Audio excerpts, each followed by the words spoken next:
Alhamdulillah. Saya mendengar nama Anda pernah jadi ketua Gedung Kalau. Ya betul. Nama Anda Kurnia Gading. Kurnia Gading. Boleh Anda cerita sedikit tentang bagaimana lahirnya grup Kalau? Grup Kalau ini pada dasarnya di tahun 50-an bernama grup Panah Hijau. Panah Hijau. Panah Hijau. Panah Hijau. Panah Hijau. Panah Hijau ini dicehi oleh Syekh Abu. Syekh Abu. Orang Kebayakan. Syekh Abu ini berdasar asalnya dari Nosar, dari Nosar. Pindah ke Lot Kala Kebayakan, dibuatlah satu grup hidung yang bernama grup Panah Hijau. Panah Hijau. Nah, Abu itu Abu Bakar cek di Kebayakan. Nah, setelah vakum, maka lahirlah grup hidung ke laut yang dimotori oleh Haji almarhum Mustafa Aka. Beberapa dekade beliau mengemudi grup hidung kalau ini. Setelah itu vakum, bangkit kembali di tahun 70-an yang dicehi oleh Marjohan, almarhum Marjohan, almarhum Yes, dan ada beberapa diam. Ketika itu lagi dibangun SMA 2 Ujung Temetas. yang di sebelah ini. Ujung Temetas. Nah, di situ mereka ikut festival. Kebetulan pada saat itu juara 1, mereka membawakan lagu tentang pembangunan SMA 2 Ujung Temetas itu yang dikarang atau yang diciptakan lagu tersebut oleh Bapak Haji almarhum Haji Mustafa Aka. Nah, ada beberapa syair di situ yang berkaitan dengan pembangunan berpelita, ada itu yang dicanangkan oleh Soeharto. Zaman itu. Setelah itu beberapa tahun kemudian vakum lagi karena Pak Haji Mustafa Aka ini ditempatkan dia di dinas di penerangan di Melabuh, Aceh Barat pada saat itu. Pegawai negeri. Nah, ketika dia di Melabuh lah tercipta sebuah lagu yang diciptakan oleh Haji Mustafa Aka ini yang berjudul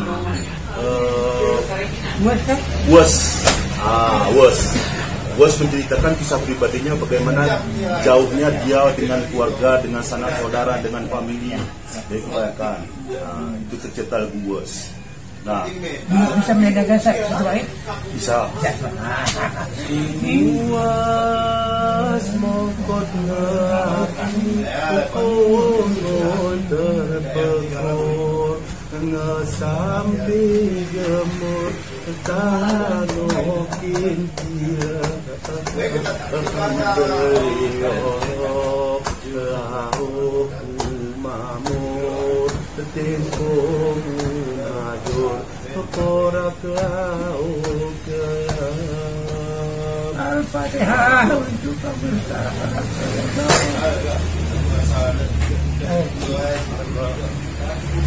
Nah, setelah itu pada tahun, seingat saya pada tahun 81, ketika itu saya masih SD. Kebetulan yang bernama Cihait ini pindah dia dari Kampung Gunung ke Kampung Lokala Kebayakan. Nah, karena dia sudah pindah ke sana, maka timbullah satu masalah orang-orang tua dibangkitkan lagi grup hidung kalau ini yang dicehi oleh saudara Zaid Akbar atau Ain. Yang sudah sakit. Ya, sekarang dia sudah sakit. Itu cikal bakalnya kembali, terus berlanjut sampai akhirnya ke Cek Muha, terus ke Cek Mael, Agus, Mael yang sekarang yang sekarang. Muha itu mana? Dari Ismuha yang dulu di kebudayaan. Oh, kebudayaan Benih Mulia. Sebenarnya dia jadi Benih Mulia juga sempat. Almarhum. Terus ke terus ke Amajul Dewan bergabung. Ketika itu bukan lagi Kala Laut namanya, Nah, tetapi diganti menjadi Bayakku. Kenapa? Karena sudah ada beberapa kumpulan C yang dikebayangkan bergabung dalam satu grup, yang pada akhirnya grup itulah mulai dari grup laut di periode Majul dengan Bayakku diketuai oleh saya sendiri sampai dengan tahun 2015. Jadi Gading ini menjadi ketua grup mulai dari Kalawon dari tahun 2000 sampai 2015. Kemudian sambung ke Bayakku. Enggak, Kalawonnya dari sampai dengan 2010. Dari 2010 sampai 2015 itu Bayakku. Jadi dua grup yang sudah diikuti. Dua grup. Berkala dengan Kebanyakan khusus umumnya. Kita gambaran istilahnya grup Kalawon ini yang didasari oleh yang bernama grup Panah Hijau. Panah Hijau tadi ya. Panah Hijau. Kalau kita merujuk, Cihabu ini adalah orang tua dari Haji Aspala Bantajo. Oh, yang ketua sekarang ya? Ya. Ketua. Jadi ada beberapa lagu yang masih diingat oleh saudara Aspala tersebut. Lagu almarhum. Judul lagunya sudah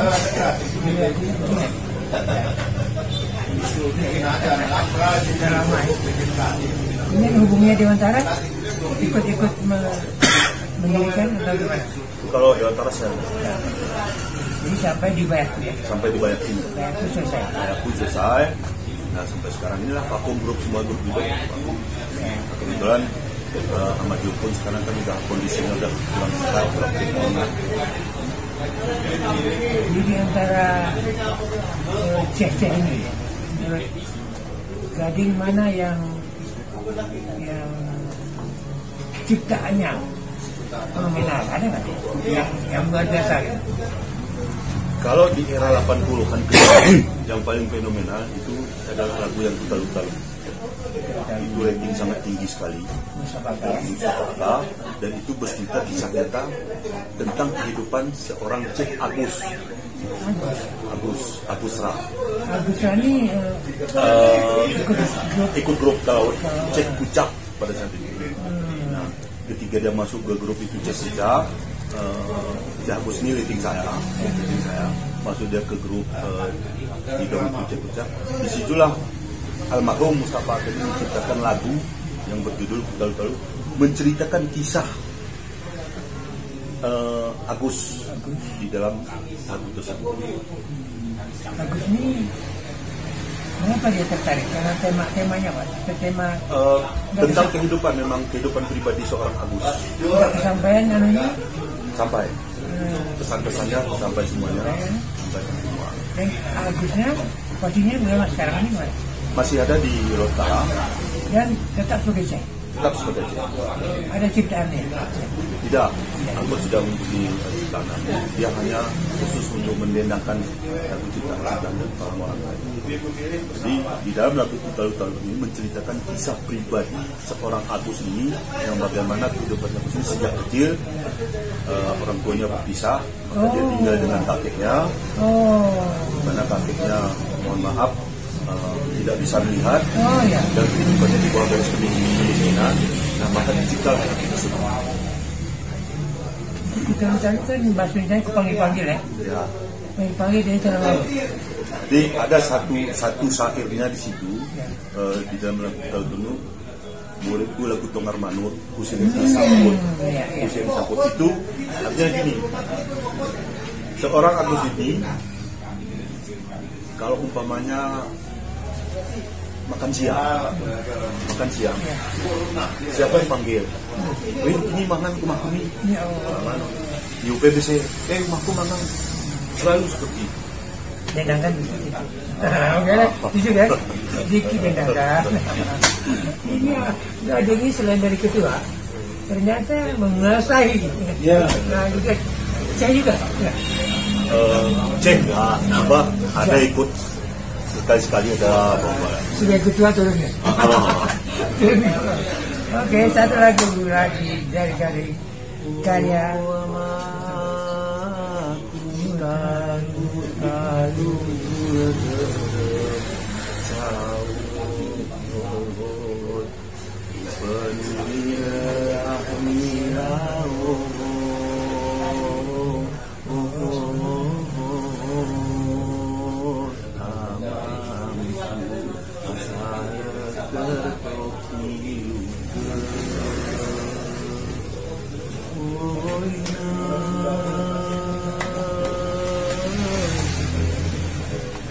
Hafal Pak. Luar biasa. Yang saya tahu, kami panggil tak ternyata laut luas, tapi yang kami panggil Seorang anak merindukan ayahnya, yang ayahnya sudah pergi. Ayah direkam pernah. dan kejadiannya memang nyata. Nasib Agus itu. Bagaimana misalkan kita? Imajinasi yang sangat luar biasa sekali. Bahkan di situ ada kata-kata, makanya dikatakan itu. Enti tidur kona aku sampul bukan geresia itu ada